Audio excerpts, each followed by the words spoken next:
Welcome back to another episode of Living in Denver. As always, my name is Adam, and today, this one is going to be all about my top 3 reasons why after over 40 years, I still choose Denver, Colorado as my home. Really excited to share all 3 of these points with you. Some of this stuff you might not be thinking of if you're considering moving to Denver, so excited to share it with you. Stay tuned.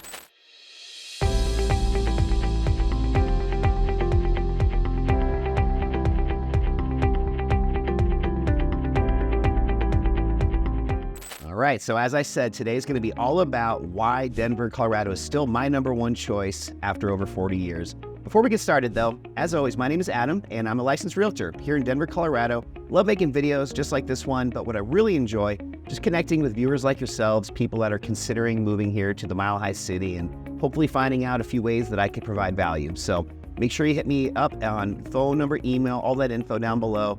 And also, don't forget, hit that like and that subscribe button. Every week, I want to make sure you guys are the first to receive every new episode. But again, for today, talking about my 3 top reasons for living in Denver, Colorado. All right, so number 1, not in any particular order, but my first reason why I just love being here in Denver, Colorado is just the dynamic seasons that we have. So, this is a topic that obviously you're probably going to see on a lot of other videos. I've even made a few others myself, but it is truly one of the best reasons for being in Denver and just Colorado in general is just how unique this environment is, where all 4 seasons are very unique. They're very different from one another, and it just keeps life interesting. So, thinking through this about just what my personal favorite season is of the year, and I honestly can't tell you if I have one, because every year, new hobbies, new interests come up, and those favorite seasons have changed over time. Growing up when I was younger, I lived up in Aspen for a period of time, and I just love the winters. I love skiing and just being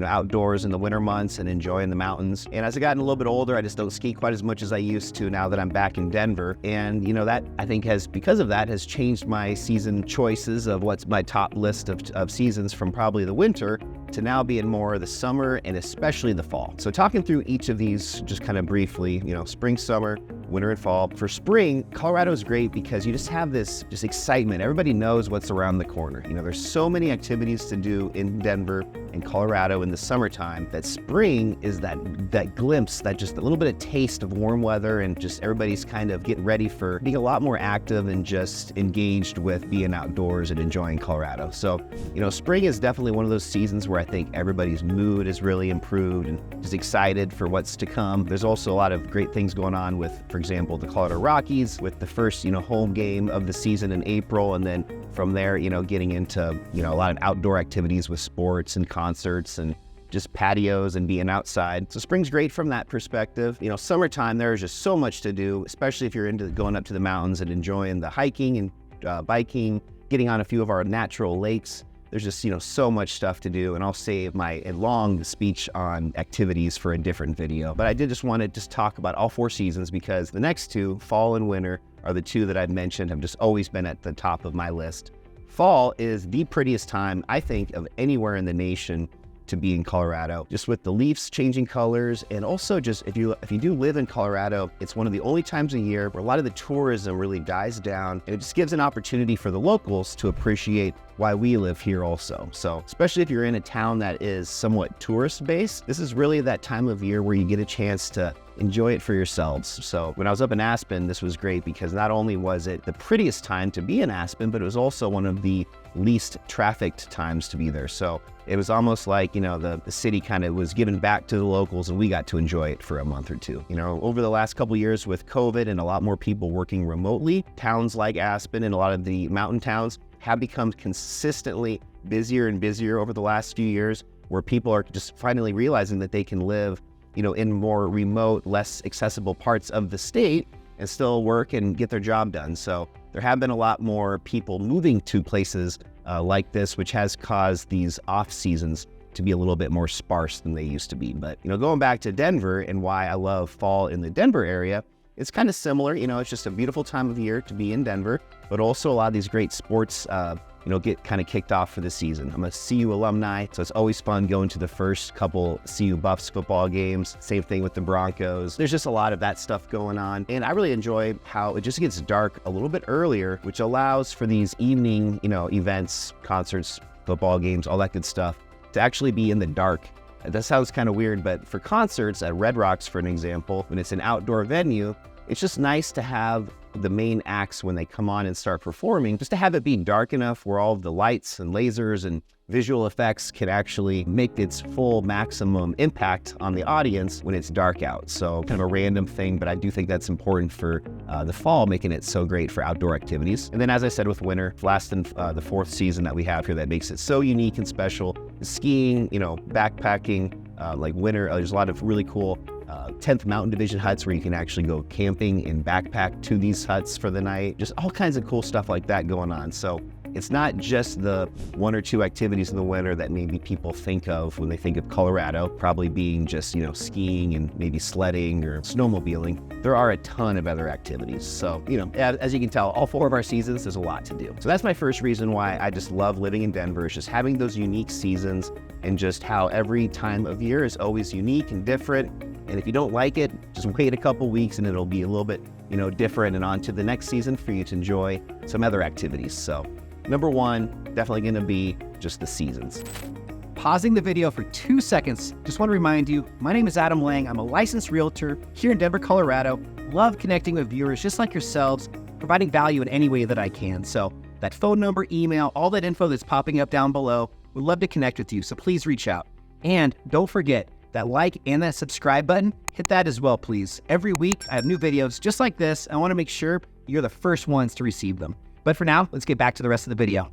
All right, so going right into number 2, second reason why just Denver is just such a special place to call home is its just physical location. So not only its accessibility to the mountains, but there's also a lot of other great, stuff within driving distance of Denver in all 4 directions of Denver. So, everybody always talks about going west and just being able to hit the mountains, and Denver's so nice because it's within a couple-hour drive of pretty much every ski area in Colorado, every mountain town. However, there's also a lot of other great, things within driving distance. So one example of this would be, instead of going west, if you go south, you can hit up the Great Sand Dunes. Really cool area to check out, especially in the spring or in the fall, basically the shoulder seasons of when it's really hot. If you go to the sand dunes in the middle of the summer, it's going to be pretty brutal. But what I love about the sand dunes and some of these areas south of Denver, it's a really good spot to check out in the spring when it's still cold and maybe kind of crummier weather in Denver. You can just take a couple hour drive south and hit up these areas that are, significantly warmer, probably, 10 to 20 degrees warmer in temperature. And you can kind of escape the end of the cold season by going to these other places. So one of those would be the Great Sand Dunes. You could also go west, and on I-70, once you drive past all of the ski areas, you're going to hit Glenwood Springs, keep going a little bit further west through Grand Junction, and then you can actually hit Moab. So Grand Junction and Moab. Grand Junction's the far west corner of the state. Moab is just on the other side across the border into Utah, but another just a great spot to check out if you want to get to somewhere a little bit warmer than what's, going on right now in Denver. So I just love the accessibility of Denver and how you have a lot of stuff to explore and to do that's all within, a few hours at the most of driving. So, also if you go just north, you've got Wyoming. And Wyoming, there's a lot of different places in Wyoming to check out, but you obviously have Yellowstone and just some great, very desolate parts of the state where if you're looking for some more, just adventures where there's less people and really getting out into Mother Nature, definitely check out some of the spots in Wyoming because you will not be disappointed. I will also say, when it comes to accessibility, that what makes Denver so special is if you're intentional about living on certain sides of downtown Denver, or just, the city of Denver in general, basically just meaning if you're either on the western side or a little bit on the southern side of Denver, you just have the more accessible ease of just getting to the foothills, to the beginning of the Rocky Mountains, all within, a 10 to 15 minute drive in a lot of scenarios. So, if you live on the west side of town, like some of my favorite areas, Golden, Wheat Ridge, Applewood, Littleton, anywhere on the west or a little bit south, you just have this amazing ability to, within 10, 15 minutes, get up to the mountains and go for a hike, go for a mountain bike ride, take your dog off leash on a trail. You just have all of this stuff that is within a very short distance from your home if you live on the western side. And that's not to say that if you live, somewhere else in Denver, like Aurora, or maybe up north in Thornton or Northglenn, maybe Commerce City, you're still within, a 30-minute drive to get to some of these areas. It's just not quite as accessible. But, again, my whole point for number 2 here is just accessibility as a whole for Denver. No matter where you live, you can very easily get to the mountains, or really to get all these other great spots around Denver to enjoy being outdoors and just appreciate why we choose to live here in Colorado, because it's such a great place to be when you're outdoors. The last thing I'll say about accessibility is that if you are a weekend warrior, and a weekend warrior just means somebody that works during the week and then has the weekends to escape to the mountains. If you're a big skier, you're moving here and you really just want to, set a goal to hit the ski area 25 times in a season or whatever your goal is. I just want to, just give you a little bit of a local's insight into just how crazy the traffic and just the interest for people that live in Denver to get up to the mountains.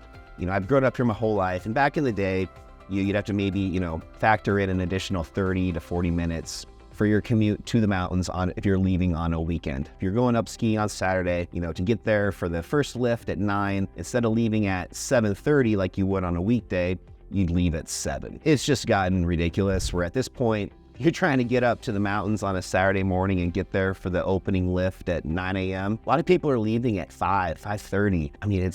It's ridiculous how much additional time you have to factor in and spend on the road if you're trying to go up on the weekends. So, most people that move to Denver, hopefully this isn't you if you're going to consider moving here, but what happens is that first year they're gung-ho and they just kind of go with every other person that just doesn't have that ability to kind of maybe alter their schedule a little bit to avoid those peak hours of being on I-70 on the road to the mountains. So what happens is after that first year, after you've made that mistake 3 or 4 times and been stuck in your car for 4 hours going one direction to the mountains, it doesn't take many times before you just are like throwing the white towel up and not going to do that again. So, what a lot of people will do now is they'll be more intentional, where they'll, for example, take a Friday off every 2 or 3 weeks. They'll kind of factor in their vacation days and take a 3-day weekend a few different times throughout the winter months and just get up to the mountains and find a vacation rental or a cabin, or just figure out a way just to stay up there overnight, so you're not dealing with that daily commute traffic quite as much as you would doing it on every single day trip. So just a little, point of advice.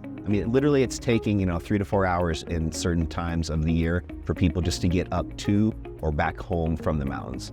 And that's if the weather's decent. You get a blizzard or some bad weather that comes in the afternoon, it can be even longer than that. So just want to kind of throw that out there just to be aware of, the kind of traffic that unfortunately Denver people are seeing get worse and worse every year for commuting to the mountains. All right, and then my third and final reason why Denver is just such a special place and why I choose to still live here after 40 years. And this is one that maybe you're not hearing quite as often from different people that currently live here in the Mile High City, but it's just the very exciting developments over the last 10 years or so with just new parts of town that are just seeing a ton of development and just really turning into these awesome just social areas that it feels a lot more like an urban place like maybe Chicago or New York City. We're just starting to see these really cool, I call them multi-use developments, which are basically, very intentional areas within town where you've got a combination of a bunch of different stuff. You've got potentially like a hotel, different restaurants, maybe some different,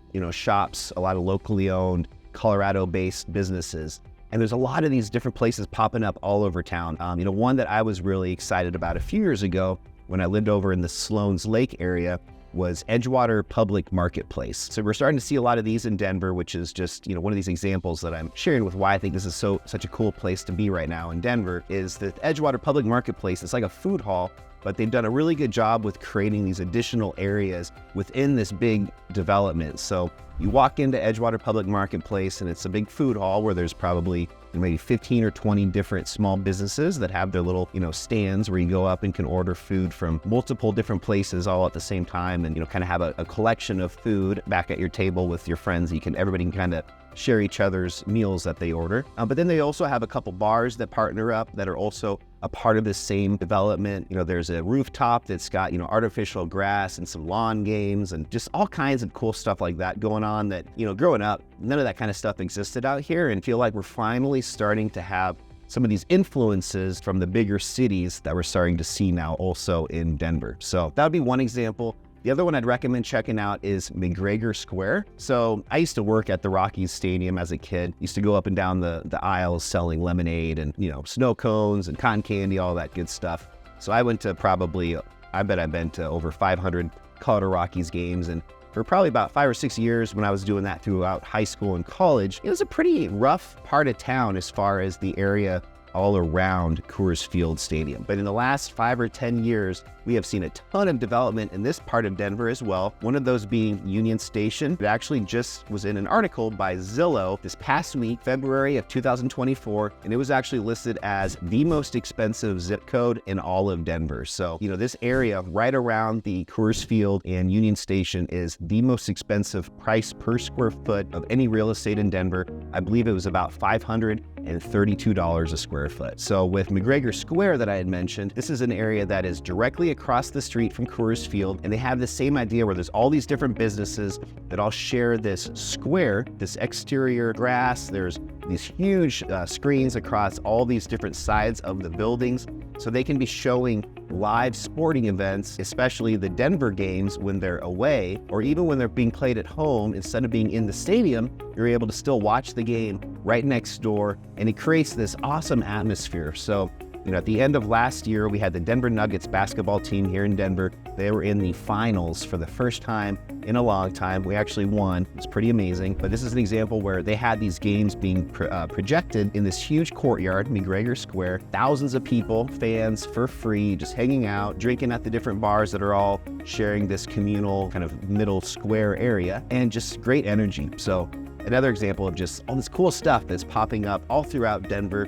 And a lot of that is really stuff that's only recently starting to come to fruition. So I think that if you're used to a big city, I would definitely give Denver a shot and just check it out, because you'd be surprised. Even though we don't have the numbers like some of these big cities in America, we definitely have a lot of that same cool vibes of being in a big city, but we're not quite that big yet. So anyways, that would be my third and final point to share with you today, is just how awesome Denver is becoming with these just very unique, creative installations of businesses and restaurants and different places for people to hang out. All right, well, there you have it. 3 points for why myself, as a 40-plus year Colorado native, why I love still living here in Denver, Colorado.